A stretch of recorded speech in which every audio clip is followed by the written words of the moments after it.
اعوذ باللہ من الشیطان الرجیم بسم اللہ الرحمن الرحیم رب اشرح لی صدری ویسر لی امری واحلل عقدۃ من لسانی یفقہوا قولی۔ اب تک ہم نے سورہ بقرہ کی آیت نمبر 1 سے لے کے 152 تک پڑھا ہے۔ ان آیتوں میں گزشتہ امت مسلمہ یعنی یہود و نصارہ سے اللہ تعالیٰ مخاطب تھے، اور اب آیت 153 سے خطاب موجودہ امت مسلمہ یعنی امت محمدیہ سے شروع ہو رہا ہے۔ آیت 153 میں کہا جا رہا ہے کہ اے ایمان والوں، صبر اور نماز سے مدد لیا کرو، بے شک اللہ تعالیٰ صبر کرنے والوں کے ساتھ ہے۔ بیان کا آغاز ہی صبر کی تاکید سے ہوا ہے، کیونکہ مدینے کا یہ وہ دور ہے جس میں مسلمانوں کو اپنے دین پر عمل کرنے اور اس کی تبلیغ میں دشمنوں کی طرف سے طرح طرح کی بے شمار رکاوٹیں پیش آ رہی تھیں۔ اس زمانے میں جنگوں کا سلسلہ بھی شروع ہو گیا تھا، جس میں بہت ساری سختیاں برداشت کرنی پڑ رہی تھیں، اور جنگوں میں اپنے عزیز رشتہ داروں دوستوں کو شہید ہوتے ہوئے بھی دیکھ رہے تھے۔ لہٰذا مسلمانوں کو تلقین کی جا رہی ہے کہ دین حق کے راستے میں یہ آزمائشیں تو پیش آتی رہیں گی، اور مومن کا کام یہ ہے کہ وہ اللہ تعالیٰ کی مشیت پر راضی رہ کر صبر کا مظاہرہ کرے۔ صبر کا مطلب ہے کہ صدمہ ہونے کے باوجود اللہ تعالیٰ سے کوئی شکوہ نہ ہو، اور اللہ تعالیٰ سے کوئی شکایت نہ کی جا رہی ہو۔ جیسے ہم کسی ڈاکٹر کے پاس جاتے ہیں اور ڈاکٹر کوئی بھی علاج کر رہا ہوتا ہے، حالانکہ انسان کو تکلیف ہو رہی ہوتی ہے، مگر اس کو ڈاکٹر پہ اعتماد ہوتا ہے کہ وہ جو کچھ کر رہا ہے اس کی بھلائی کے لیے کر رہا ہے۔ تو اس لیے مسلمانوں کو کہا جا رہا ہے کہ اب انہوں نے اس دین کو پوری دنیا میں پھیلانا ہے، اور اس میں ان کو طرح طرح کی مصیبتیں پیش آئیں گی، اور اس کے لیے ان کو اللہ سے مدد مانگنی پڑے گی اور صبر کرنا پڑے گا، اور اس کے لیے نماز میں اللہ سے مدد طلب کیا کرو، نماز میں اپنے لیے استقامت مانگو۔ اے ایمان والوں، اگر تم ڈٹ کر کھڑے رہو گے تو پھر اللہ تعالیٰ تمہارے ساتھ ہے۔ آیت 154 میں کہا جا رہا ہے، اور اللہ تعالیٰ کی راہ کے شہیدوں کو مردہ مت کہو، وہ زندہ ہیں لیکن تم نہیں سمجھتے ہو۔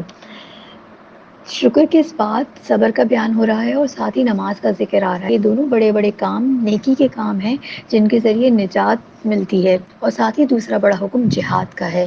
تو ساتھ ہی تلقین کی جا رہی ہے کہ جیسے موت کا لفظ سن کر ہی انسان کے ذہن میں یہ تصور ہوتا ہے کہ اوہ ہم مر جائیں گے، تو یہ انسان کو ہمت توڑ دینے والا تاثر ہوتا ہے، اس کی ہمت ختم ہو جاتی ہے۔ اس لیے لوگوں کو منع کیا گیا کہ اللہ کے راہ کے شہیدوں کو مردہ نہ کہا جائے، کیونکہ اس سے لوگوں میں جذبہ جہاد و قتال سرد پڑ جاتا ہے، کیونکہ جذبہ جہاد اعلان جو ہوتا ہے وہ تو شہادت کا جذبہ ہوتا ہے، جس سے مومن کا لہو گرم، جو مومن کے لہو کو گرما دیتا ہے۔ اللہ کی راہ میں شہادت پانا تو ہمیشہ ہمیشہ کی زندگی پانے کے برابر ہے۔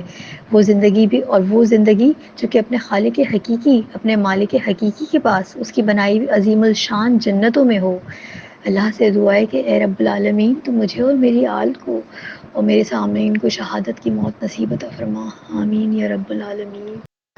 آیت 155 اور 156 میں کہا جا رہا ہے کہ ہم کس قدر خوف اور بھوک اور مال اور جانوں اور میووں کے نقصان سے تمہاری آزمائش کریں گے، تو صبر کرنے والوں کو خدا کی خوشنودی کی بشارت سنا دو۔ ان لوگوں پر جب کوئی مصیبت واقع ہوتی ہے تو کہتے ہیں کہ ہم خدا ہی کا مال ہیں اور ہم اس کی طرف ہی لوٹ کر جانے والے ہیں۔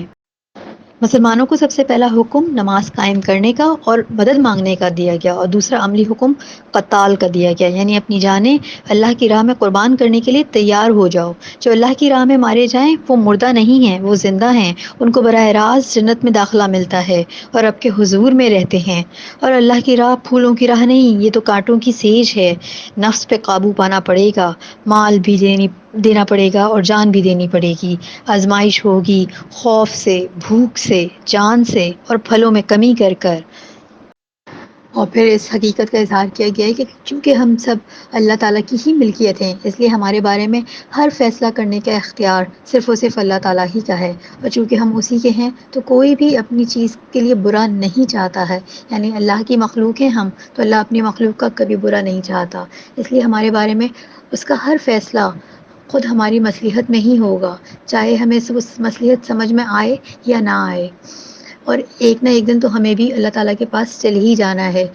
جہاں ہم سے پہلے ہمارا کوئی عزیز رشتہ دار دوست جا چکا ہے، یعنی جو جنگوں میں شہید ہو رہے تھے ان کے بارے میں کہا جا رہا ہے۔ اور یہ جدائی جو اس دنیا میں ان کے لیے ان سے ہم ہم سے وہ لوگ جدا ہو گئے ہیں، یہ عارضی جدائی ہے، جب ہم ان کے پاس لوٹ کے چلے جائیں گے تو یہ جو صدمہ ہمیں ان کے رخصت ہونے سے، ان کی جدائی سے ملا ہے، تو اس پر صبر کریں تو اس پر بھی ثواب ہے۔ ان آیتوں کے پس منظر میں ہے کہ غزوہ تبوک کا معاملہ درپیش تھا، اور اس وقت کھجوروں کی فصل مدینے میں تیار تھی اتارنے کے لیے، اور یہ اتارنا جو ہوتا ہے وہ مردوں کے ہی کام ہو رہا ہوتا ہے، مگر روم کے بادشاہ کا حملہ کرنے کا قطعاً جو ہے وہ ڈر موجود تھا، اور مسلمانوں کی ریاست میں گھس جائے گا تو وہ پھر اس کو آگے بڑھ کر اس کا راستہ روکنا لازمی تھا۔ تو 38,000 صحابہ کرام رضی اللہ عنہما کے ساتھ رسول اللہ صلی اللہ علیہ وسلم نکل کھڑے ہوئے، تو نبی کریم صلی اللہ علیہ وسلم کے ساتھ جانے والوں کو خوشخبری دی گئی ہے کہ جو کسی بھی تکلیف پر کہتے ہیں کہ ہم سب اللہ ہی کے ہیں اور ہم کو اللہ کی طرف ہی لوٹ کر جانا ہے۔ مسند احمد کی حدیث میں ہے کہ حضرت علی رضی اللہ عنہ سے مروی ہے کہ رسول اللہ صلی اللہ علیہ وسلم نے فرمایا، جب کسی مسلمان کو کوئی رنج، تکلیف، دکھ، درد، مصیبت پہنچے اور پھر وہ وقت گزر بھی جائے اور پھر اس کو یاد آئے کہ وہ انا للہ و انا الیہ راجعون پڑھے، تو مصیبت کے وقت جو صبر کیا گیا اس کا اجر، اور پھر اس کے بعد جب انا للہ و انا الیہ راجعون کہا تو تب بھی وہ اجر ملے گا، جیسا کہ آیت 156 میں کہا ہے قولوا انا للہ و انا الیہ راجعون، ہم اللہ کی طرف سے ہی ہیں اور ہمیں اللہ کی طرف ہی جانا ہے۔ ابن باجہ کی ایک روایت ہے کہ حضرت ابو سنان رضی اللہ عنہ فرماتے ہیں کہ میں اپنے ایک بچے کو قبر میں دفن کیا اور ابھی اس سے نکلا بھی نہ تھا کہ ابو طلحہ خولانی نے میرا ہاتھ پکڑ کے مجھے نکالا اور کہا کہ میں تمہیں خوشخبری سناؤں۔ رسول اللہ صلی اللہ علیہ وسلم نے فرمایا ہے کہ اللہ تعالیٰ ملک الموت سے دریافت فرماتا ہے کہ تو نے میرے بندے کی آنکھوں کی ٹھنڈک اور اس کے کلیجے کا ٹکڑا چھین لیا، تو اس نے کیا کہا؟ تو ملک الموت کہتے ہیں کہ اس نے اللہ کی تعریف کی اور کہا کہ انا للہ و انا الیہ راجعون پڑھا، تو پھر اللہ تعالیٰ فرماتا ہے کہ اس کے لیے جنت میں گھر بناؤ اور اس کا نام بیت الحمد رکھو۔ آیت 57 میں کہا جا رہا ہے یہی وہ لوگ ہیں جن پر ان کے پروردگار کی مہربانی اور رحمت ہے اور یہی سیدھے راستے پر ہیں۔ تو وہ لوگ جو اللہ کی راہ میں ڈٹ کر کھڑے ہو جاتے ہیں، جان سے بھی مال سے بھی، نہ مال خرچ کرنے سے گریز کرتے ہیں اور نہ جان دینے سے ڈرتے ہیں، تو پھر ان کے رب کی طرف سے ان کی طرف عنایتیں ہیں، انعام ہیں، مہربانیاں ہیں، رحمت ہے اور کرم ہے، اور یہی لوگ ہیں سیدھے راستے پہ ہدایت پانے والے۔ وآخر دعوانا ان الحمد للہ رب العالمین۔